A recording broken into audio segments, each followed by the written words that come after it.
Así es, el doctor Marcelo de la Jara, director de Crecimiento Económico y Mercado Laboral del Centro de Estudios Espinosa Iglesias, colaborador de Rompeviento TV y ahora colaborador también aquí en este espacio noticioso de Momentum, que tenemos un gusto que regrese el doctor Marcelo de la Jara, ya celebrando a algunos compañeros y compañeras de la audiencia el regreso del doctor Marcelo. Marcelo, muy buenos días, bienvenido. Hola, buenos días Ernesto, buenos días Alberto y un saludo afectuoso a toda la audiencia. Qué gusto tenerlo de vuelta, doctor. Bienvenido. Muchas gracias. Pues un análisis me parece detallado que estás presentando, Marcelo de la Jara, y que me parece pertinente ahorita para estar arrancando este 2022. Un corte de caja, Marcelo, ya viendo en desarrollo algunos de los proyectos o los programas del presidente Andrés Manuel López Obrador. Un corte de caja año 19, 20 y 21 que ya permite, que ya te permite, que ya nos permite tener más elementos para ir analizando, pues qué rumbo está llevando el país. Como bien señalas, me parece además pertinente, unos los que defienden al presidente López Obrador de que van el rumbo correcto, otros que todo lo que hace el presidente está mal y que pues a través de tus cápsulas, de tu conocimiento, pues la gente pueda tener herramientas, Marcelo, para formar su propio juicio, su propio criterio sobre el rumbo que está llevando el país. Este tema, Marcelo, de los programas sociales, ¿qué tanto se está reflejando en la economía del país?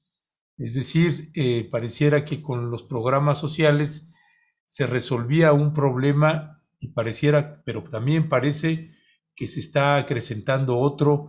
En fin, hay algunas dudas ahí al respecto.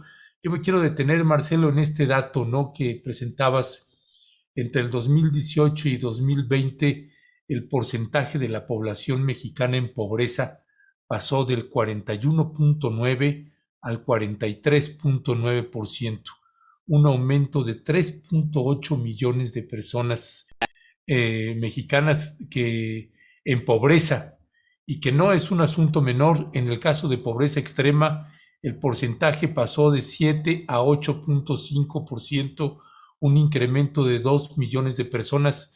Las cifras son tremendas. Marcelo, ¿cuál es tu balance que estás presentando? ¿Cuál es tu valoración aquí, Marcelo? Y claro, con mucho gusto Ernesto y Alberto.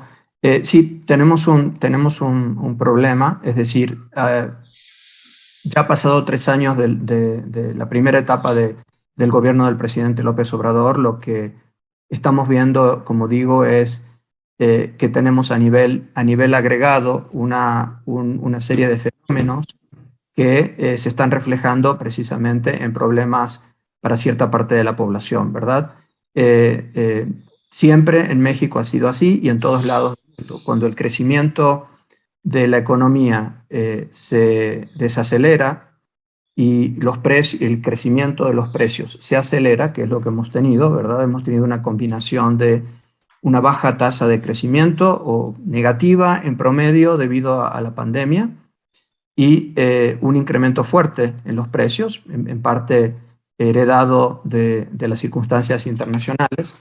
Eso ha producido, y el corte era a 2020, fue la última medición de la pobreza. Si continuáramos a 2021, probablemente seguiríamos con la misma situación. Es decir, bajo crecimiento y alta inflación son, digamos, el contexto en el cual la pobreza suele aumentar, ¿verdad? ¿Por qué? Porque el crecimiento, bajo crecimiento quiere decir que los ingresos de la población están creciendo lentamente, los precios están creciendo muy rápidamente, entonces el ingreso real de las personas, es decir, su poder de compra, está cayendo. Además, fíjate que tenemos tenemos un problema de ocupación. Tenemos mucha menos ocupación que las que hubiéramos tenido de no haberse presentado la pandemia y de haberse mantenido el ritmo de crecimiento económico previo, ¿no? Entonces sí tenemos cuestiones que mirar y que corregir por ese lado. Tú preguntabas acerca de los programas sociales.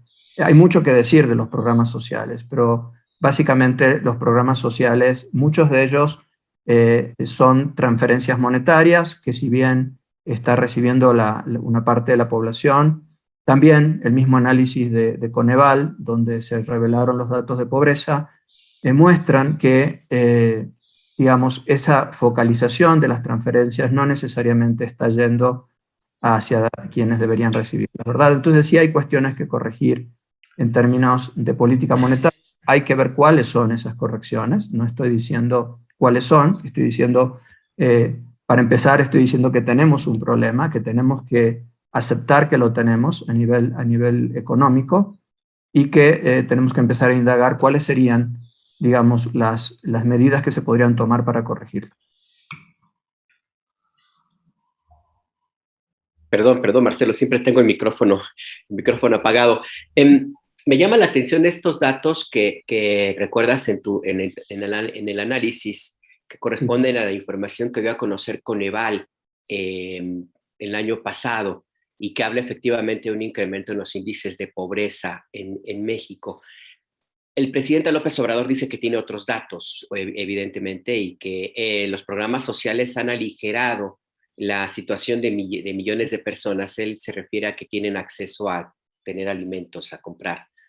Yo me pregunto, y es lo que le quiera pedir tu opinión, Marcelo, ¿hasta dónde este incremento en la línea de pobreza que detecta Coneval de 2018 a 2021 forma parte de una tendencia que ya venía y que el primer año efectivo de gobierno del presidente López Obrador, que fue 2019, no logró mitigar y que se profundizaría esta tendencia con lo que ocurrió en la pandemia, en el inicio de la pandemia en 2020? ¿Se puede también pensar que esa es una razón por la cual se incrementó el número de pobres en México?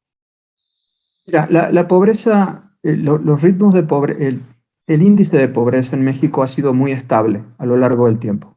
Es decir, era de hecho, uno de los problemas que creo yo llevaron a la población a cambiar de régimen político, ¿verdad? Veníamos con una situación de cierto crecimiento en la economía, que no era alto, pero crecía, como se ve en la gráfica que mostré al principio. Sin embargo, ese crecimiento no estaba llegando a todo el mundo, con lo cual, ¿verdad? Los niveles de pobreza se mantenían elevados. Lo único que se había podido reducir durante el sexenio previo fue la pobreza extrema, en gran medida porque la inflación fue baja, ¿de acuerdo? Entonces, habíamos tenido cierto crecimiento que era tibio, ¿no? Porque era un crecimiento muy lento para un país como México comparado con otros países que son equivalentes a México, ¿no? Como Indonesia o como Brasil, por ejemplo, ¿no? Ahora, la inflación había sido baja, entonces eso permitió reducir la pobreza extrema, que tiene que ver con el acceso a la alimentación. Había sido tibia la reducción, pero había una reducción, ¿no? Entonces ahora entramos en otra etapa donde ese crecimiento lento se transforma en un estancamiento o incluso en una reducción. El neto es una reducción del producto nacional y un incremento fuerte en los precios, ¿no? Entonces, esa ecuación que estaba débil, ¿no? Que no permitía que se redujera la pobreza, lo que hemos tenido ahora es, digamos, un empeoramiento de esas condiciones. Los datos de Coneval pues, son los datos oficiales de pobreza que tiene el Estado mexicano. Entonces, es una medida que es bastante, me gustaría comentarla, es bastante amplia, es decir, no solo miramos los ingresos de las familias, sino también se miran las carencias que tienen las familias, ¿no? Entonces, por ejemplo, califica como una persona o familia en condición de pobreza quienes no tienen cierto ingreso y quienes tienen más de 3 carencias sociales, ¿no? Que tienen que ver con acceso a la educación, a la salud, inseguridad alimentaria, cuestiones de vivienda y de seguridad social, ¿no? Entonces, sí es un indicador que es sensible a los cambios en las condiciones de vida de la población y que creo que hay que prestarle atención, sin duda, ¿eh? Perdón, si me permites, Ernesto, nada más una pregunta. Sí. ¿La inflación es un elemento que afecta sobre todo para las personas sin riesgo de convertirse o de caer en pobreza extrema? Pero los datos de Coneval llegan hasta 2020. La inflación no estaba a los niveles que ahora tenemos. Entonces, ¿la inflación también pesó en ese momento? ¿También influyó? ¿Cómo es la ecuación ahí? digamos, hay dos periodos, ¿verdad? O sea, la lectura que hace Coneval es en agosto de 2021 con datos que se levantaron en el último trimestre de 2020, cuando estábamos saliendo de la pandemia. Entonces, el factor que más influyó allí fue la reducción del ingreso de la población debido a la pérdida de empleo, debido a la pérdida de ingreso, ¿no? Por la pandemia. Es decir, sin duda eso fue el elemento más importante. Es verdad, en la segunda etapa, digamos, en el segundo año, 2021, que no tenemos todavía datos de pobreza, sí hubo una recuperación. Hay un indicador más oportuno que usa Coneval, que es un índice de la tendencia laboral de la pobreza, que mira ingresos laborales versus precios, ¿verdad? Y eso mejoró algo en la primera parte del año, porque la economía se estaba recuperando rápido al inicio de 2021, pero en la segunda parte de 2021 ya empezamos a tener otra vez indicios de que las cosas no van muy bien, y tiene que ver con la inflación, ¿verdad? Entonces sí, en el año 2020 lo que golpeó fuerte fue la crisis por la pandemia. En el 2021 es la inflación. Neto, en todo el periodo, son ambos los fenómenos que han estado pegándole al ingreso nacional y al ingreso de las personas en México. Sí, gracias, Marcelo. Marcelo, hay evidentemente ahorita ya la audiencia está ahí brincando cuando tocamos. Hoy hay una crítica al presidente López Obrador, ya estamos acostumbrados a eso, pero bueno, hay que presentar los datos y hay que hablar, precisamente tratar de explicar a la gente de qué van. Es simple y llanamente pues tratar de entender qué está sucediendo en el país. Y pues tenemos aquí un experto que estudia en la materia, que es bastante equilibrado, que ha trabajado con nosotros y colaborado desde hace muchos años. Y esta parte, por eso iniciaba también en mi primera pregunta sobre los programas sociales, porque percibimos aquí en el medio de comunicación, pues que ese son todo un tema para las familias, ¿no? Entonces, por ejemplo, comenta parte de la audiencia, la pobreza se ha incrementado en el mundo por esta pandemia. Creo que las políticas de bienestar han amortiguado estos efectos económicos de la pandemia. Felicidades por tener colaboradores que apelan a datos duros para análisis responsables. Lo que dentro de esa condición se diga, se puede debatir bajo la misma condición con fundamentos. Dice Mercedes Crisóstomo, yo creo que gracias a los programas sociales muchos pudimos sobrevivir a la pandemia. He conocido gente que enfermó de COVID y con los préstamos a la palabra pudieron solventar los gastos. Y hay gente que dice, Patricia Mastache, el análisis podría ser mejor si se comparara con países de primer mundo y países tercermundistas, porque un análisis aislando a México parece que lo sucedido no fue un efecto mundial, ¿no? Rubén M., ¿por qué mexicanos contra...? No, bueno, ese es otro tema, perdón. Jennifer, sí, pero también hay una pandemia que está afectando a nivel mundial las economías. Son precisamente los últimos 2 años. Estimado Ernesto, sería interesante que el doctor Marcelo hiciera un benchmark con lo que pasó en 2008 y 2009. Compararía también el comportamiento de otros países similares a México. Exacto, la pandemia es la cuestión, pero que explique cómo se hacen tan ricos los ricos en plena pandemia. En fin, son parte de las preocupaciones y las miradas de la audiencia. Y todas importantes. Si tienes un comentario sobre esto que hace la audiencia, Marcelo. Sí, principalmente diría que no hay duda. O sea, fue una, digamos, México quedó, como todos los países, atrapado en una situación de carácter mundial. La crisis fue mundial. Tuvimos, digamos, la parte cualitativa de la crisis sí fue idéntica en todos lados, ¿verdad? Nuestro PIB está muy atado, en nuestro Producto y nuestra actividad económica está muy atada a la de Estados Unidos y suele reaccionar mucho más fuerte que la de otros países latinoamericanos, por ejemplo, ¿no? Y la economía de Estados Unidos se vio muy afectada y nosotros tuvimos una caída mucho más fuerte del PIB que otros países latinoamericanos. Tuvimos, sin embargo, otros fenómenos como, por ejemplo, el aumento en las tasas de desocupación, la mayor incidencia sobre el empleo femenino que sobre el masculino. Es decir, todas las derivaciones de la pandemia fueron cualitativamente las mismas. En términos de, sí podemos comparar, por ejemplo, lo que pasó en términos de ayudas.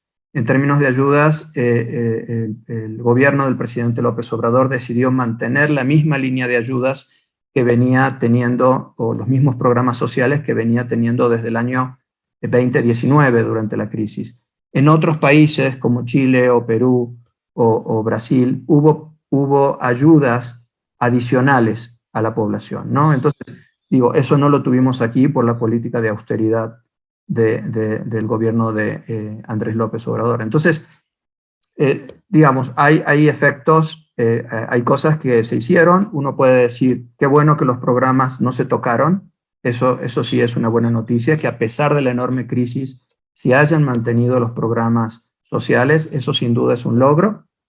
¿Fueron suficientes? Probablemente no, porque, digo, en otros países que tienen sistemas de seguridad social y de protección social mucho más amplios que México, aún en esos países sí se implementaron ayudas adicionales, ¿verdad? Entonces, digo, la crisis, estamos afortunadamente pasando esa crisis. Tenemos que ver qué cosas se hicieron y no se hicieron, sin duda. Hay un efecto internacional importante, ¿no?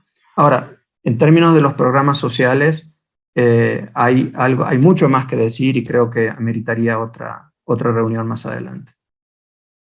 Uno de los temas que más se criticó en su momento durante el inicio de la pandemia fue la decisión del presidente López Obrador de no ayudar, no entregar subsidios, apoyos a empresas, como había ocurrido en la anterior pandemia, que no fue tan complicada como esta misma en 2009, la de la H1N1.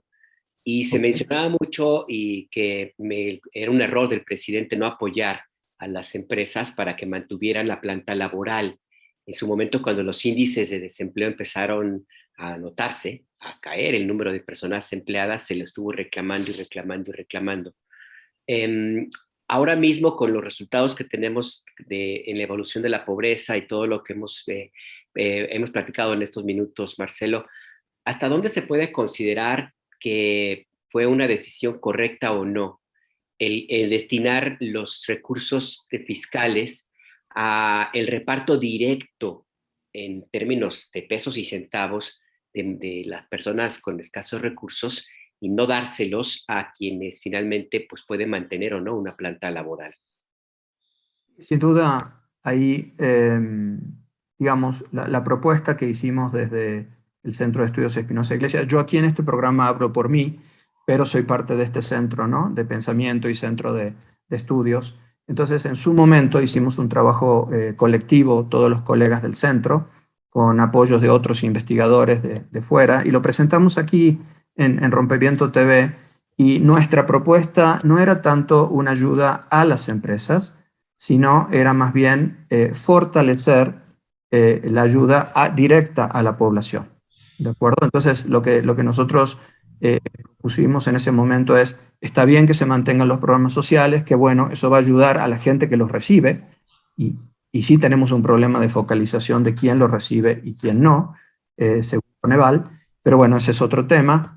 Pero lo que proponíamos en ese momento eran ampliar las ayudas directas a la población. Mucho del empleo que se estaba perdiendo era empleo informal. Por lo tanto, la ayuda a las empresas pues solo iba a ayudar al empleo, a quienes tenían un empleo formal, ¿verdad? Nuestra propuesta era un pago, que no recuerdo si era un salario mínimo, creo que por 3 meses, para toda la población que no estuviera ocupada. Y por supuesto en edad de trabajar, ¿no? Es decir, aquellos que perdido su empleo, independientemente si eran formales o informales, ¿no? La política es una de las cosas que en este programa más adelante quiero desarrollar, y es que la política de laboral y de protección social del presidente Andrés Manuel López Obrador sigue una inercia respecto de los gobiernos previos. No ha habido realmente un cambio importante en ese sentido, y creo que la pandemia lo mostró. Es decir, ¿En qué sentido, perdón, Marcelo? ¿No ha habido un cambio importante? en el sentido de que desde los finales de las crisis de los años 90, cuando México sale de esas crisis, sale con una población, con una fuerza laboral que está dividida prácticamente en dos. Tenemos trabajadores formales que tienen protección social, ¿verdad? Tienen seguros, tienen acceso a la salud en el IMSS o en otras organizaciones similares, tienen una aportación para sus pensiones. Y tenemos la otra parte de la fuerza laboral, ¿no? Casi la mayor parte de la población ocupada que no cuenta con esa protección social y que vive en una situación de vulnerabilidad grande, ¿verdad? Entonces, lo que hicieron los gobiernos, digamos, desde los años 90 hasta que llegó el presidente López Obrador, fue tratar de solucionar esto de una manera muy extraña. Por ejemplo, a la fuerza laboral que estaba en el sector formal, ya tenía la protección social, ¿no? Pero era muy poco flexible había poca flexibilidad laboral en ese sector, y se inventaron lo del outsourcing, ¿de acuerdo? Esa fue una solución. En el caso de la población informal, lo que se hizo fue, se dijo, bueno, qué bueno, la flexibilidad laboral es buena, pero no tienen protección social, y se inventaron una cosa que se llamó la seguridad social no contributiva, es decir, se creó el seguro popular, se crearon seguros para amas de casa, se crearon programas de guardería, es decir, algo que simulaba ser una especie de IMSS, ¿verdad?, para la población formal. Esa política lo único que hizo durante los gobiernos previos es generar no resolver el problema de tener una fuerza laboral más unificada, ¿no? Y trabajar, no se trabajó para unificar al mercado laboral. Lamentablemente, algunas de las decisiones del presidente Andrés Manuel López Obrador nos llevan a una situación aún previa, donde se reduce la protección para el empleo no formal, para el empleo informal, y se vuelve a quitar un poquito de flexibilidad al sector formal, o se le carga la mano al sector formal en la parte de protección. Entonces, digamos, seguimos ahí, y es una política que me gustaría ya con más tiempo explicarla mejor, donde tenemos que, para solucionar nuestros problemas sociales y laborales, tenemos que armonizar mejor esta tensión que tenemos entre la necesidad de dar protección social a los trabajadores y protección laboral, y la flexibilidad que requieren los mercados laborales modernos, ¿no? Entonces, ahí hay una tensión que los países europeos del centro y norte de Europa han resuelto bastante bien, y que ha redundado en niveles de bienestar mucho más grandes, ¿no? México puede hacerlo, pero se necesita esa voluntad política, ¿no? Entonces, ante esa situación de gran informalidad en la que vivimos, las ayudas tendrían que haberse extendido principalmente a la población informal que perdió su trabajo, y eso no ha sucedido. Ya, Marcelo de la Jara, pues prácticamente se nos acabó el tiempo, y también sé que te tienes que ir a otra reunión importante, perdón que te estamos robando. Nada más cerraría con esta breve pregunta, gente que también lo comenta, Mariana Vázquez Anaya, que tiene que ver, por ejemplo, con el endeudamiento que hicieron otros países a propósito de la pandemia, ¿no? Y México se distinguió precisamente por no adquirir deuda. Muchos lo celebramos, otros lo criticaron. En tu balance, así brevemente, lo bueno y lo malo de eso, si es que hay bueno, si es que hay malo, ¿cuál sería? Hacer un análisis ex post, ¿no? Ya habiendo pasado la situación, claramente nos estamos beneficiando de no haber tenido ese endeudamiento, ¿verdad? Como país, las finanzas públicas del país se benefician de no haber tenido ese endeudamiento. Ex ante, en el momento que lo estábamos viendo, con la crisis prácticamente social, humanitaria que generó la pandemia, pues nosotros teníamos, en ese caso, hablo de nosotros en ese caso, en esa propuesta, porque la hicimos desde el centro, no fue un análisis de opinión y de análisis como el que aquí estoy haciendo a título personal. En ese momento nosotros sentíamos que valía la pena quizás endeudarse o transferir recursos de otros gastos del gobierno para esa ayuda de la población durante esos 3 meses. ¿Por qué? ¿Por qué? Porque ya tenemos mucha evidencia de crisis pasadas en Latinoamérica, en el resto del mundo, que dejan huellas fuertes en la población. Es decir, no es fácil recuperarse para la población de menos recursos, que está en la informalidad, que tiene bajos niveles educativos, que vive al límite, recuperarse de situaciones de pobreza, aunque sean muy agudas durante poco tiempo, es difícil que luego puedan recuperarse, ¿no? Entonces, y la economía, al fin y al cabo, en el largo plazo se ve resentida. Entonces, nuestro análisis fue, ¿vale la pena quizás desviar recursos de otros gastos del gobierno para esa ayuda o endeudarse un poco más para dar esa ayuda, porque eso sentíamos que nos iba a ayudar a salir más rápido de la crisis y con un daño menor en el tejido social? Esa era nuestra opinión, ya pasó, ex post, qué bueno que no nos endeudamos, pero sin duda digamos, el daño en el tejido social, las cicatrices, por ahí están en algunas familias especialmente, y en los datos del mercado laboral, que seguimos con cierta precariedad. Pues, doctor Marcelo de la Jara, del Centro de Estudios Espinosa Iglesias, pues siempre un placer, Marcelo, tenerte acá, escuchar tu análisis, tu mirada y los datos duros a través de las investigaciones que por décadas sigues haciendo. Pues te mandamos un fuerte y fraterno abrazo, Marcelo de la Jara. Gracias. Igualmente, saludos a todos. Buen día. Hasta luego, buen día. Hasta luego.